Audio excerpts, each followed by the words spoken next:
Hello dear aspirant, welcome to all of you in our channel study with Alok. देखिए छात्रों, आज हम लोग जो बात करने चल रहे हैं वो सोशियोलॉजी ऑफ डेवलपमेंट का एक पार्ट है, आर्थिक विकास और सामाजिक विकास।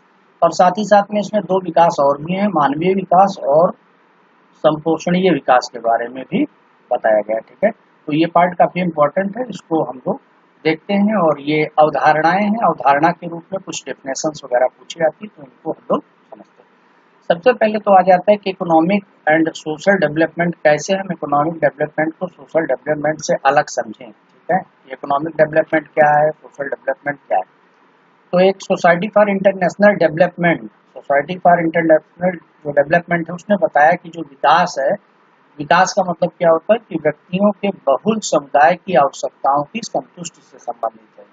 यानी व्यक्तियों का बहुल समुदाय, जो लोग हों, ढेर सारी संख्या हो, ज़्यादा से ज़्यादा लोग, अगर उनकी आवश्यकताओं की संतुष्टि है तो इसका मतलब ये माना जाता है कि विकास है वहाँ पे। ठीक है, तो व्यक्तियों के बहुल समुदाय की आवश्यकताओं से संतुष्टि, ये बात कौन कहता है? Society for international development. Arthur Lewis भी इस पर टिप्पणी करते हैं। वो कहते हैं कि आर्थिक विकास से अभिप्राय प्रति व्यक्ति आय में वृद्धि है। ठीक है, तो ये आपको लर्न करके रखना होगा। आर्थर लेविस इकोनॉमिकली बात करते हैं कि अगर पर कैपिटा इनकम डेवलप हो रही है, पर कैपिटा इनकम बढ़ रही है, तो इसका मतलब आर्थिक विकास है। तो आर्थिक मतलब प्रति व्यक्ति आय से। अतः आर्थिक विकास को एक देश की मूल्य प्रणाली और संस्थाओं में होने वाले सुधार की ऐसी प्रक्रिया द्वारा समझा जा सकता है जो सामाजिक, सांस्कृतिक और राजनीतिक के साथ साथ आर्थिक चरित्र की बढ़ती हुई मांगों को पूर्ण करती है। ठीक है, तो बढ़ती हुई मांगों को पूर्ण करने का काम कर रही है। तो यहाँ पर आर्थिक विकास क्या है? ये एक प्रकार से मूल्य प्रणाली और संस्थाओं में होने वाले सुधार की प्रक्रिया है। ठीक है, जो सामाजिक, सांस्कृतिक और राजनीतिक के साथ साथ आर्थिक चरित्र की बढ़ती हुई मांगों को पूरा करती है। तो देखिए, दो चीजें हैं, इनको आपको साथ साथ में समझते हुए चलना है कि कैसे, किस तरीके से। तो प्रति व्यक्ति इनकम अगर बढ़ रही है तो इसका मतलब आर्थिक विकास है। और इसके अलावा अगर हम सामाजिक, सांस्कृतिक और राजनीतिक के साथ साथ आर्थिक चरित्र की वृद्धि होती है, ठीक है, तो उसको हम सामाजिक विकास कहते हैं। ठीक है, डेविड कोलमैन, यहाँ पर एक नाम और भी है, डेविड कोलमैन और फ्रेडरिक निक्सन, ये कहते हैं, इन्होंने अपनी पुस्तक दिया था economics of changes in less developed countries. तो एक पुस्तक है economics of changes in less developed countries. ये पुस्तक है फ्रेडरिक कोलमैन और फ्रेडरिक निक्सन की। तो ये आपको लर्न करके रखना होगा। ठीक है, तो फ्रेडरिक कोलमैन और फ्रेडरिक निक्सन की पुस्तक का नाम हो गया economics of changes in less developed countries. Less developed countries में इकोनॉमिक्स चेंजेस क्या हैं, इस पर पुस्तक लिखी हुई है डेविड कोलमैन और फ्रेडरिक निक्सन ने। इन्होंने बताया कि 1978 की बात किया है कि 1978 में विकास को सुधार की एक प्रक्रिया द्वारा विश्लेषित करने का प्रयास किया। विकास का मतलब उन्होंने कहा कि एक प्रकार का रिफॉर्म है, सुधार है, सुधार की प्रोसेस है। ठीक है, जिसमें क्या है कि मूल्यों के कुछ समुच्चयों को ध्यान में रखा है, यानी कि वैल्यूज को ध्यान में। विकास का जब हम बात करते हैं तो केवल इकोनॉमिक्स से नहीं मतलब होता है, इकोनॉमिकल डेवलपमेंट नहीं है, बल्कि वहां पर क्या हो जाता है कि कुछ मूल्यों में, जो वैल्यूज हैं, उनमें भी इम्प्रूव हो, और मूल्य और उसके कुछ समुच्चय, उनको ध्यान में रखा जाता है तथा इन मूल्यों के संदर्भ में विभिन्न देशों के सापेक्षिक विकास स्तरों की तुलना की जाती है।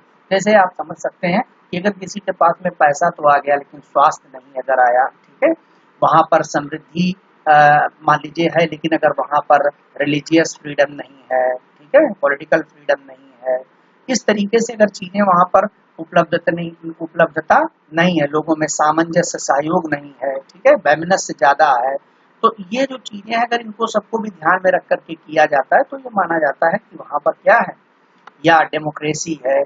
तो ये सब पॉइंट ऐसे हैं कि जो विभिन्न प्रकार के मूल्य हैं जो दिखाने का काम करते हैं कि केवल इकोनॉमिकल ग्रोथ नहीं करना है, साथ साथ में मूल्यों के और उनसे संबंधित जो अन्य समुच्चय हैं उनको भी ध्यान में रखना है। ठीक है, तो ये ध्यान रखना है कि economics of changes in less developed countries में 1978 में उन्होंने डिस्कस किया था। एक यहाँ पे और भी नाम आ जाता है, वो IMD लिटिल। ठीक है, तो IMD लिटिल कहते हैं कि आर्थिक विकास को कल्याण अर्थशास्त्र से संबंधित किया।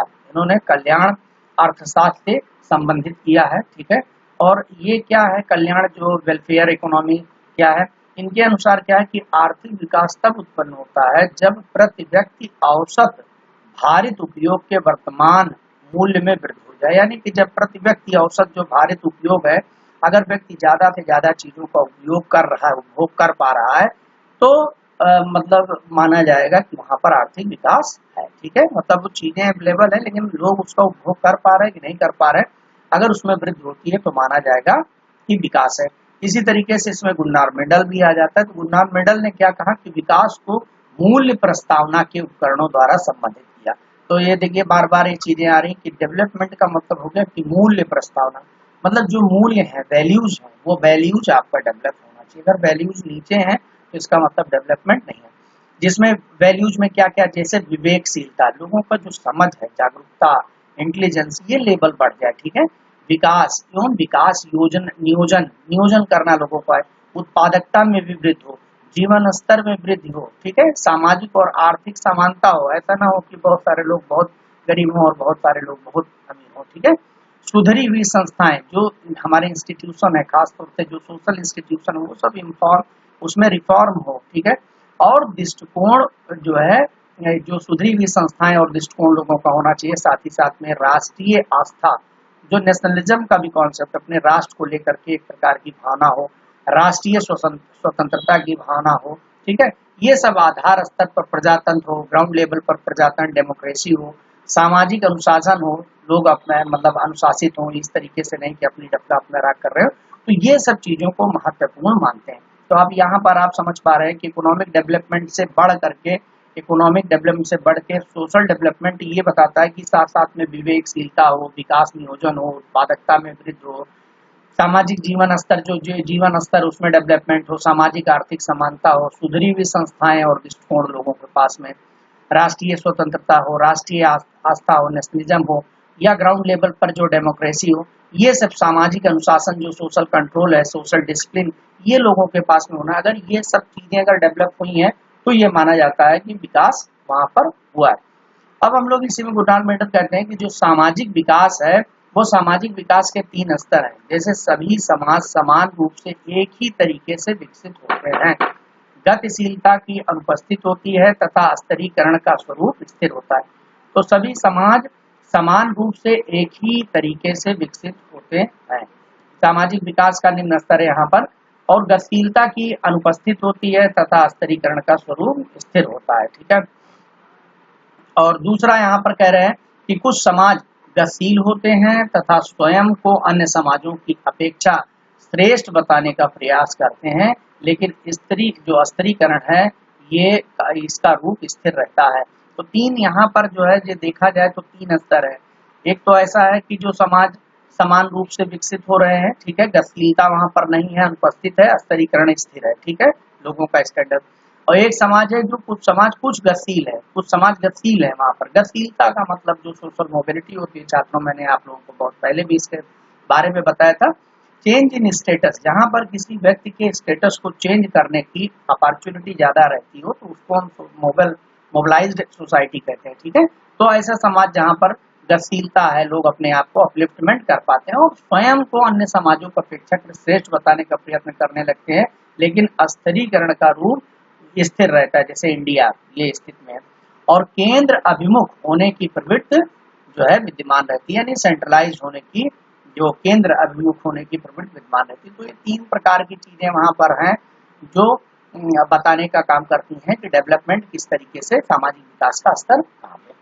अब हम लोग अगर बात करें कि विकास की सबसे सामान्य प्रवृत्ति क्या है, जो विकास की सबसे सामान्य प्रवृत्ति क्या है, वो है वृद्धि। ठीक है, ग्रोथ जिसको कहते हैं।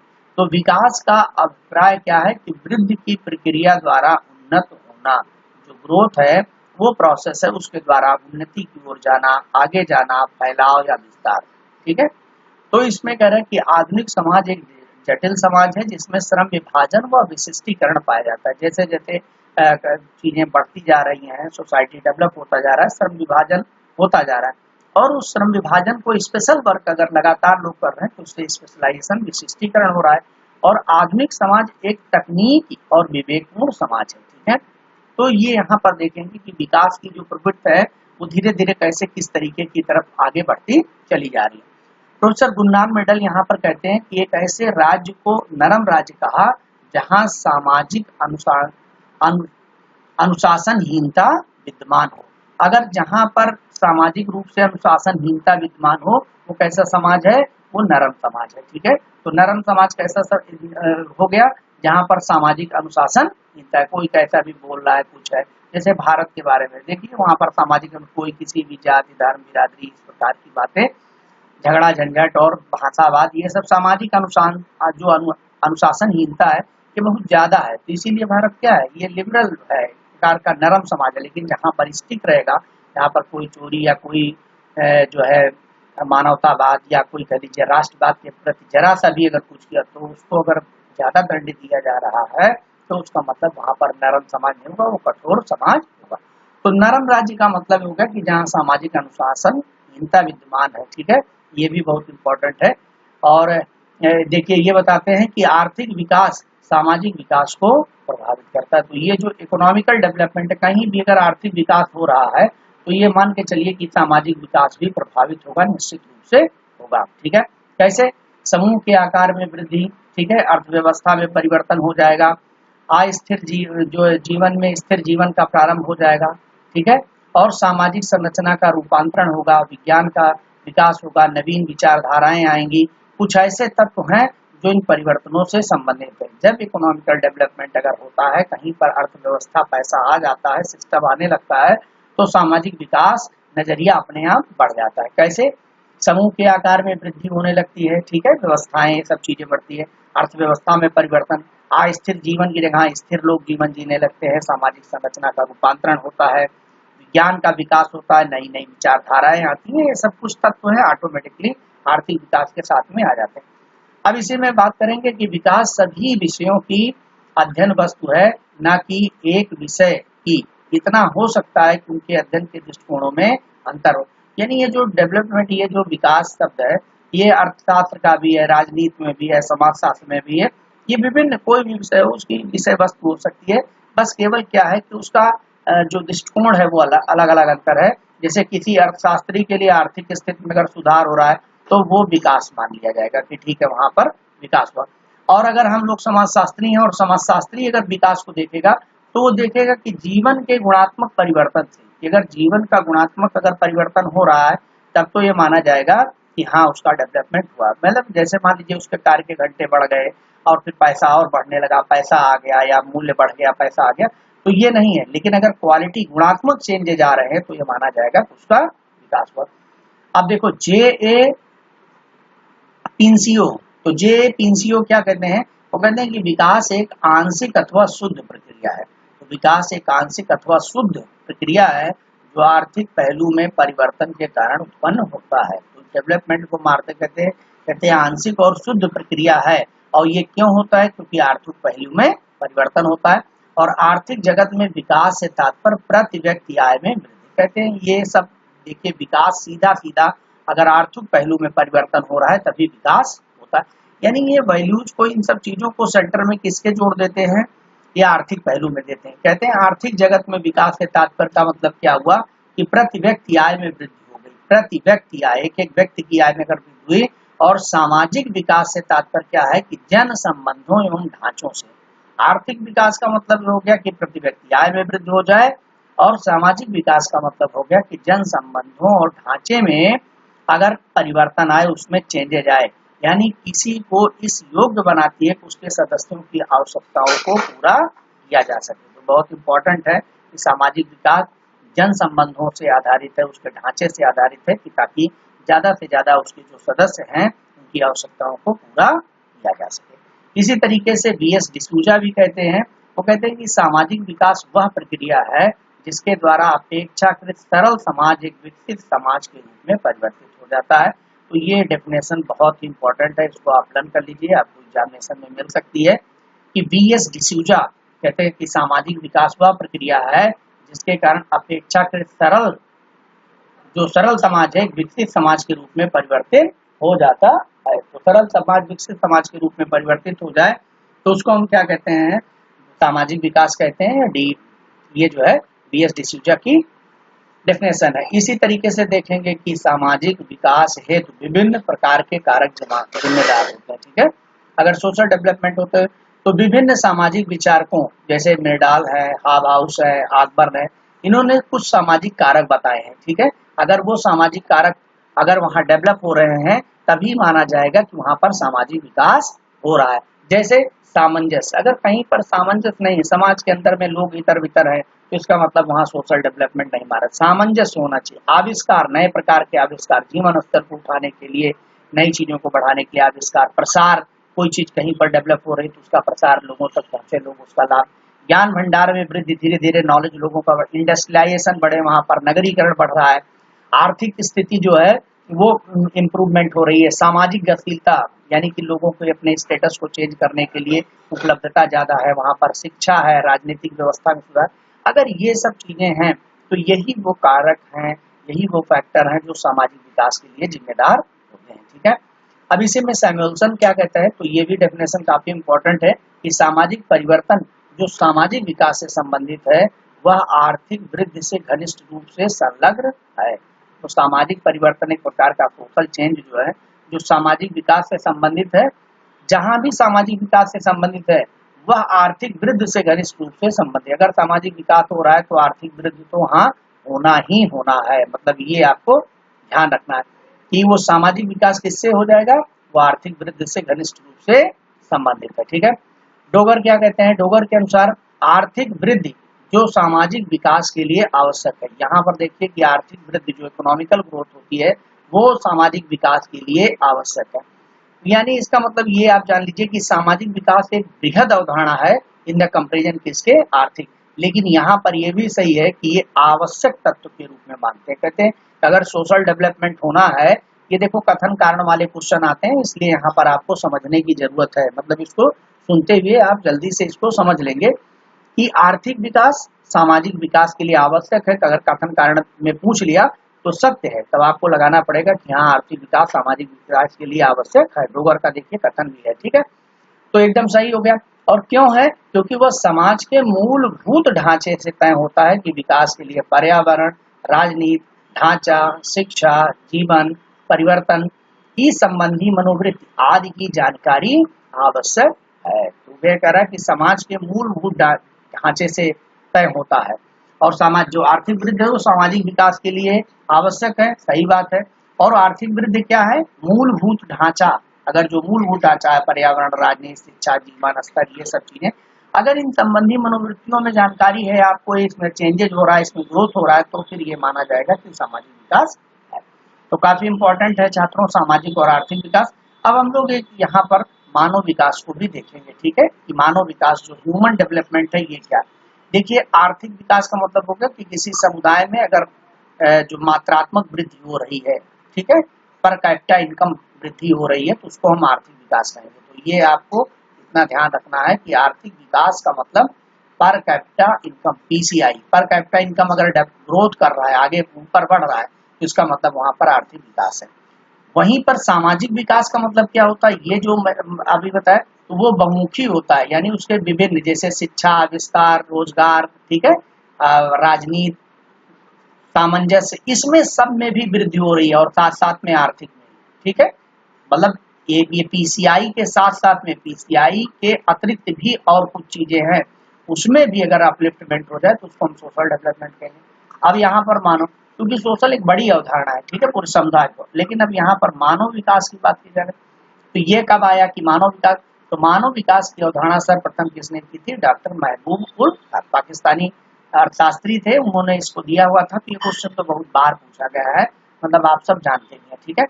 तो इन्होंने क्या किया था कि वर्ष 1990 की मानव विकास रिपोर्ट बनी हुई थी, उसके अनुसार जो है मानव विकास मनुष्य की आकांक्षाओं और उन्हें उपलब्ध जीवन की सुविधाओं के स्तर को विकसित करने की प्रक्रिया। मानव विकास का मतलब हो गया कि एक इंडिविजुअल की बात कर रहा है कि मनुष्य की आकांक्षाएं जो हैं, उसमें उपलब्ध जीवन की जो सुविधाएं अगर वो सब मिल रही है तो फिर ये माना जाता है कि वहाँ पर मानव विकास, यानी प्रति व्यक्ति को जिस तरीके से मानवीय सुविधाएं मिल रही हैं, जीवन की सुविधाएं मिल रही हो प्रति व्यक्ति, जैसे पर कैपिटा इनकम होती है, उसी तरीके से प्रति व्यक्ति उपभोग करने की जो सामाजिक चीजें हैं उनको उपभोग करने की अगर दर बढ़ी हो तो उसको मानवीय विकास कहा। कैसे इसमें होता है, जैसे मानवीय विकास का उपागम क्या है कि क्षमता उपागम। वो ये कहता है कि अगर लोगों की क्षमता नहीं, जैसे बहुत सारी टेक्नोलॉजी, बहुत सारी चीजें हैं आपके पास में अवेलेबल है, लेकिन आपकी क्षमता ही नहीं है, बौद्धिक क्षमता नहीं कि आप उन चीजों का उपयोग कर सकें, ठीक है। कार है लेकिन आप चला ही नहीं पा रहे हैं, मोबाइल है लेकिन आप पैसा ही नहीं ट्रांसफर कर पा रहे हैं, तो क्षमता बढ़ाना, ठीक है। तो सबसे पहली चीज इसमें आ जाता है कि क्षमता उपागम मानव विकास का एक आधारभूत आवश्यकता का उपागम। ये कहता है कि जो बेसिक नीड्स हैं सबके पास में वो आपकी पूरी होनी चाहिए। और बेसिक नीड्स में ये नहीं है कि केवल मतलब जो है केवल जो है रोटी कपड़ा और मकान, जो भी हमारी मैलिनोव्स्की कहता है ना, कि जो 13 प्रकार की आवश्यकता है वो सब जो है कि 7 मूलभूत आवश्यकताएं, 4 द्वितीयक आवश्यकताएं और 2 तृतीयक आवश्यकताएं, ठीक है। तो ये पूरी हमारी अगर डेवलपमेंट चीजें मिल रही तो इसका मतलब मानवीय विकास है। कल्याण का उपागम की लोगों के कल्याण का भाव, जैसे ये नहीं है कि केवल उनको लेकर के केवल उनके उपभोग की बात की जाए, बल्कि वहां पर क्या होना चाहिए, कल्याण का भाव है कि मानव मात्र का इससे कल्याण हो। तो अगर मानव मात्र का जो है कल्याण हो रहा है, यानी ये केवल राजकीय या केवल लाभ का दृष्टिकोण केवल ना रखा जाए कि केवल लाभ लाभ लाभ और इस तरीके से दृष्टिकोण ना होकर के, ठीक है, लाभ या राज्य का दृष्टिकोण ना रख करके मानव के कल्याण की बात अगर की जा रही है, ठीक है, तो कल्याण उपागम को रखता, तो ये भी एक जरूरी मानव विकास नहीं है, ठीक है। और साथ ही साथ में आय उपागम, उसका इनकम का भी स्रोत हो, जैसे होता नहीं है कि उसके पास में इनकम स्रोत भी नहीं है तो भी वहां पर जो है डेवलप, तो आय हो, उसका कल्याण हो और आधारभूत आवश्यकताओं की उसकी क्षमता में वृद्धि हो। ये वो चीजें हैं जो क्या करते हैं, जो कहीं ना कहीं मानव विकास के उपागम है उससे संबंधित है, ठीक है। अब इसी में मानव विकास के कुछ स्तंभ भी हैं, उनको देखिए। पहला स्तंभ क्या है, सशक्तिकरण। प्रत्येक एक मानव अगर सशक्त है, एम्पावर्ड है, तब ये माना। दूसरी चीज है कि सतत पोषणीय, यानी सस्टेनेबल डेवलप। ये नहीं कि आपने अपना उपयोग कर लिया और आगे की संतति कुछ उसका उपयोग नहीं कर पा रही है, ठीक है, मतलब आप कर रहे हैं लेकिन आने वाली संततियां भी, तो सतत पोषणीय वहां पर देखें। उत्पादकता, यानी प्रत्येक व्यक्ति के माध्यम से कुछ न कुछ प्रोडक्शन है, ऐसा टेक्नोलॉजी, ऐसी चीजें होनी चाहिए कि प्रत्येक व्यक्ति अपना कुछ न कुछ जो है उत्पादन में योगदान दे रहा हो, और साथ ही साथ समता की भावना की सब लोग अपना जो है समान हो, ठीक है। तो ये अगर ये जो मानव विकास अगर तभी होगा कि जब उनको स्त्री पुरुष या कभी कुछ इस तरीके से भेदभाव ना हो, सभी लोग उत्पादन में भाग दे। दूसरी चीज है सतत पोषण, ये नहीं कि खा पी करके खत्म कर दिया, आगे की पीढ़ी के लिए कुछ नहीं बचाया। और सशक्ति, इम्पावर्ड है। ये 4 स्तंभ है किसके, मानव विकास के। तो इम्पोर्टेंट है, इसको आप लर्न करके रखिएगा। अब देखिए यहाँ पर एक ये बता रहा है कि मानव विकास सूचकांक 2024, इसमें जो भारत का स्थान 134, तो 24 में 134वें स्थान पर है। इसको आप इसको लर्न करके रखिएगा। 24 में किस स्थान पर है, 34 स्थान पर है। अब छात्रों ये तो आप लोगों ने जो है 2-3 चीजें की, आर्थिक विकास किसे कहते हैं, सामाजिक विकास किसे कहते हैं पढ़ लिया, मानव विकास किसे कहते हैं पढ़ लिया। अब आप लोग जो है थोड़ा सा एक पार्ट और भी देखेंगे जिसको हम कहते हैं संपोषणीय विकास भी कहेंगे, ठीक है। तो संपोषणीय विकास के बारे में भी आप इसको पढ़ेंगे, ये भी काफी इम्पोर्टेंट है। और थोड़ा सा इसको भी हम लोग देख लेते हैं।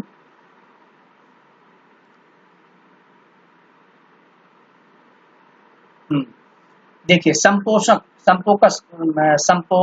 विकास की बात करते हैं, इसको सस्टेनेबल डेवलपमेंट की बात करते हैं, तो ये भी इम्पोर्टेंट है इसको। तो संपोषक विकास यानी इसको हम सस्टेनेबल डेवलपमेंट, यानी एक ऐसा विकास जो पर्यावरण को किसी भी प्रकार से क्षति ना पहुंचाता। तो सिंपल शब्दों में कह दें कि जो सस्टेनेबल डेवलपमेंट होता है इसका मतलब हो गया कि भविष्य की पीढ़ी को ध्यान में रखते हुए जो संसाधन है उनका उपयोग करना, ठीक है। भविष्य की पीढ़ी को ध्यान में रखते हुए वर्तमान संसाधनों का उपयोग कर अपनी आवश्यकताओं की पूर्ति करना, वो क्या कहलाता है, वो सस्टेनेबल डेवलपमेंट करता है, ठीक है।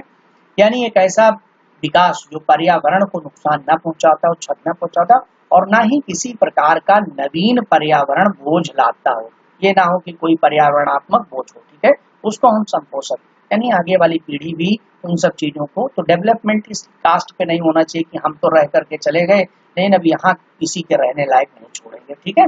यह भाव जो है, तो कोई नवीन पर्यावरण बोझ न ला दे, ठीक है, किसी प्रकार का पर्यावरण को क्षति ना हो, और आप अपनी सुविधाओं का, अपनी आवश्यकताओं की पूर्ति कर रहे हैं, तो वो सस्टेनेबल डेवलपमेंट कहलाता है, संपोषक विकास कहलाता है। पारिस्थितिकीय विकास, ठीक है, इसी को इको डेवलपमेंट के नाम से भी जानते हैं। तो कभी कभी पारिस्थितिकीय विकास भी कहते हैं इसको, इको डेवलपमेंट भी कहते हैं, सस्टेनेबल डेवलपमेंट भी कहते हैं, ठीक है। और इस अवधारणा का विकास आधुनिक विकास योजनाओं के फलस्वरूप हुई पर्यावरणात्मक पतन जैसी समस्या, जो पर्यावरणात्मक पतन है, ठीक है, उनकी समस्या, जैसे प्रदूषण की समस्या, जनसंख्या के विस्थापन की समस्या के संदर्भ में हुआ था, ठीक है। इतना ज्यादा प्रदूषण हो गया या इतना ज्यादा नदी का पानी जो है फैल गया, तो ये जो जिससे माइग्रेट कर गए, तो उनकी समस्याओं का समाधान करने के लिए फिर ये क्या किया गया, इकोनॉमिकल डेवलपमेंट। सन 1987 में अगर हम लोग बात करें, 1987 में बात करें, तो पर्यावरण और विकास के विश्व आयोग ने इस अवधारणा को परिभाषित करते हुए लिखा था कि संपोषण विकास से तात्पर्य एक ऐसे विकास से है जो आने वाली पीढ़ियों यानी भविष्यगत पीढ़ियों को अपनी आवश्यकताओं की पूर्ति करने की योग्यता के साथ बिना समझौता किए हुए वर्तमान आवश्यकताओं की पूर्ति करता है। तो अभी मैंने आप लोगों को इसके बारे में बता ही दिया कि भविष्य की पीढ़ियों का ध्यान रखते हुए अपनी वर्तमान आवश्यकताओं की अगर आप पूर्ति करते हैं तो वो क्या कहलाता है, वो आपका सस्टेनेबल डेवलपमेंट कहलाता है। विश्व संरक्षण संघ के अनुसार वो कहते हैं कि पारिस्थितिकी व्यवस्था की सीमाओं के साथ बिना छेड़छाड़ किए मानवीय जीवन की क्षमता में सुधार को क्या कहते हैं, संपोषण विकास कहते हैं। तो विश्व संरक्षण संघ की डेफिनेशन हो गई, और साथ ही साथ में जो है यहाँ डेफिनेशन हो गई आपकी पर्यावरण और विकास के विश्व आयोग में, ठीक है। तो दोनों डेफिनेशन आपने देखी कि अगर यहाँ पर ये छेड़छाड़ मतलब पारिस्थितिकी सीमाओं की छेड़छाड़ किए बिना, ठीक है, और वो कहते हैं कि भविष्यगत पीढ़ी की आवश्यकताओं को ध्यान में रखते हुए, ठीक है। तो ये दोनों लाइनें आपको याद रखना है। अब संपोषक विकास है, इसके समर्थकों ने क्या किया कि अपने पर्यावरण को जानने, उसके प्रयोग करने के बारे में व्यक्तियों के जीवन में निम्नलिखित परिवर्तन लाने का सुझाव दिया कि भाई अगर आप डेवलपमेंट तो कर रहे हैं, ठीक है, जैसे औद्योगिकरण हो रहा है, लेकिन अगर इतना ऐसा पर्यावरण हो गया कि आने वाले वक्त में यहाँ रहने लायक ना बचे, तो उसको हम विकास नहीं कहेंगे। वो कहते हैं कि क्या क्या परिवर्तन लाना, उसको सुझाव कि व्यक्तियों को अपनी विश्व दृष्टि और मूल्यों में परिवर्तन करना चाहिए। यह नहीं कि केवल अपना देश, वैश्विक रूप से यानी इस पृथ्वी को, इस धरा को अपना कुटुंब मान करके काम करना चाहिए। इसके बारे में जागरूकता उत्पन्न करना चाहिए कि प्राकृतिक संसाधन सीमित होते हैं, असीमित नहीं है। जैसे पानी का आप उपयोग कर रहे हैं, तो ये नहीं कि आप निकालते जाइए जितना मन है उतना, वो सीमित है, उसके बाद खत्म हो जाएगा। कोयला है सीमित है, डीजल पेट्रोल है सीमित है, तो अंधाधुंध नहीं यूज करना है, बल्कि उसको लिमिटेड में यूज करना है। व्यक्तियों को इसकी जानकारी होनी चाहिए कि विकास और पर्यावरण में एक प्रकार की संगत होती है, कि विकास और पर्यावरण दोनों साथ साथ में चलते हैं। अगर विकास कर रहे हैं तो पर्यावरण दोनों एक दूसरे को प्रभावित करते हैं, उनको संगत में लेकर के चलना। दूसरे शब्दों में विकास भविष्य की आर्थिक समृद्धि की सबसे अच्छी गारंटी है, ठीक है, कि विकास कर रहा है तो विकास भविष्य की आर्थिक समृद्धि की गारंटी है, बिल्कुल सही बात है, लेकिन पर्यावरण की कॉस्ट पे नहीं होना चाहिए। और विश्व के सभी व्यक्तियों को यह समझना चाहिए कि आने वाली पीढ़ी की आवश्यकताएं हमारी आज की आवश्यकताओं से अधिक होंगी, उनको भी बहुत सारी चीजों की नीड होगी, तो हमें उनको भी ध्यान रखना है। व्यक्तियों को उपयुक्त तकनीकों के प्रयोग द्वारा आत्मनिर्भर होने का प्रयत्न करना चाहिए, कि वो अपना आत्मनिर्भर होकर के नहीं कि जहां से आ रहा है सिर्फ उसी पे डिपेंड रहे। जैसे ग्रामीण व्यक्तियों को बिजली की अपनी आवश्यकताओं के लिए अधिक सौर ऊर्जा पर निर्भर रहना चाहिए। सौर प्लांट है, लगा दिया और वहां से बिजली प्राप्त कर लिया। विकासशील देशों को अपनी जनसंख्या वृद्धि को सीमित करना चाहिए। जो डेवलपिंग कंट्री है जैसे भारत वगैरह, इनको जनसंख्या वृद्धि को, इसके लिए स्त्रियों की परिस्थिति हो गया, शिक्षा, स्वास्थ्य, परिवार नियोजन, सामाजिक सेवाओं, इन सब में सुधार करने की आवश्यकता, क्योंकि अगर इनमें चेंज नहीं करेंगे तो फिर आने वाले वक्त में स्थितियां बदल जाएंगी। विकासशील देशों में क्या है, अधिक भूमि का अधिक समान वितरण किए जाने की आवश्यकता है, यानी किसी के पास में तो बहुत ज्यादा भूमि है और किसी के पास में बिल्कुल भूमि ही नहीं है, तो इसकी जरूरत है। विकासशील देशों में अति उपभोक्तावाद की प्रकृति में, क्योंकि देखते होंगे कई लोगों के पास में इतना खाना है, खाना ले लेकर के फेंकना है, और कुछ के पास में खाना भी नहीं है। कुछ लोग केवल कपड़े पे कपड़े खरीदते चले जा रहे हैं, लेकिन कुछ के पास में पहनने तक के लिए कपड़ा नहीं। तो उपभोक्तावाद की प्रकृति में कमी लाना चाहिए, और विकसित एवं विकासशील देशों में संपदा का पुनर्वितरण किया जाना चाहिए, क्योंकि पर्यावरण पतन का मुख्य कारण क्या है, गरीबी है। लोग सस्ते से सस्ता में अपना केवल यूज करना चाहते हैं, तो अगर गरीबी नहीं रहेगी, स्टैंडर्ड क्वालिटी में रहेगी, तो चीजें क्या होंगी, अच्छी और बेहतर होंगी। तो इस तरीके से भाई छात्रों आप लोगों ने जो सस्टेनेबल डेवलपमेंट है उसको भी देखा कि संपोषक विकास किसे कहते हैं। तो आज का जो मूलभूत अवधारणाओं का यह लेक्चर यहीं पर समाप्त होता है। तो विकास, आर्थिक समृद्धि किसे कहते हैं, और सामाजिक विकास किसे कहते हैं, मानवीय विकास किसे कहते हैं, संपोषक विकास किसे कहते हैं, ये सब आपने समझा। अब हम लोग विकास के सिद्धांतों पर इसके अगले लेक्चर में पुनः मुलाकात करते हैं। तब तक के लिए धन्यवाद।